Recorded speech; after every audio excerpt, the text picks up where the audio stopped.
Medit, napasabak sa Kalamansi Challenge at may inamin pa siya.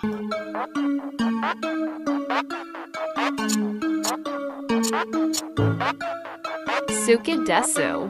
Binisita nga nila Kuya Rab si Medit dahil halos 3 linggo na rin ang nakalipas nang magpunta sila sa Naga. Sa pagkakataong iyon ay wala si Kalingap Dan o si Sir Dan dahil na lovesick. Nagkasakit kasi si Kalingap Dan pagkagaling nila sa Palawan. Siguro ay nanibago siya sa biyahe dahil hindi rin biro ang layo ng Palawan. Balik tayo kay Medit. Sa pagbisita nga nila Kalingap Rab kila Medit ay pinaghandaan nga talaga iyon.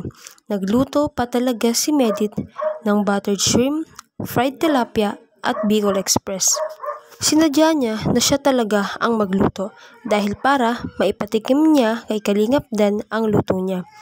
Ngunit hindi iyon nangyari dahil wala nga si Kalingap Dan doon.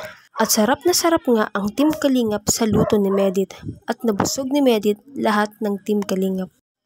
Pagkatapos nga nilang kumain ay sumabak na si Medit sa Kalamansi Challenge.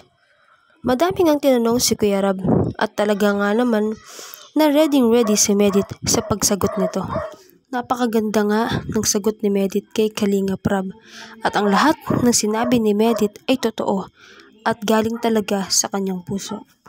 At syempre, may isang tanong talaga ang tumatak sa lahat na kung nagsiselos daw ba si Medit sa ginawang video ng mga fan dahil gumawa lang naman ng fan-made video ang ibang mga Kalingap Rab supporter para kay Kalingap Dan at Kalingap Angel Joy.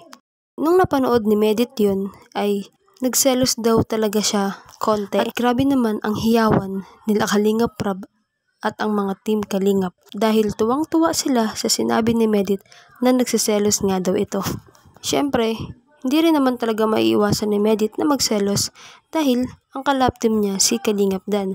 Sa kabila ng selos ni Medit ay sobrang kilig naman talaga sila Kuya Rab. Kilig-kilig at tuwang-tuwa sa ginawa nilang challenge para kay Medit. Maraming salamat po sa panonood at pakikinig. Please do not forget to like, leave a comment, share, and subscribe po sa aking munting YouTube channel. Maraming salamat po. God bless us all.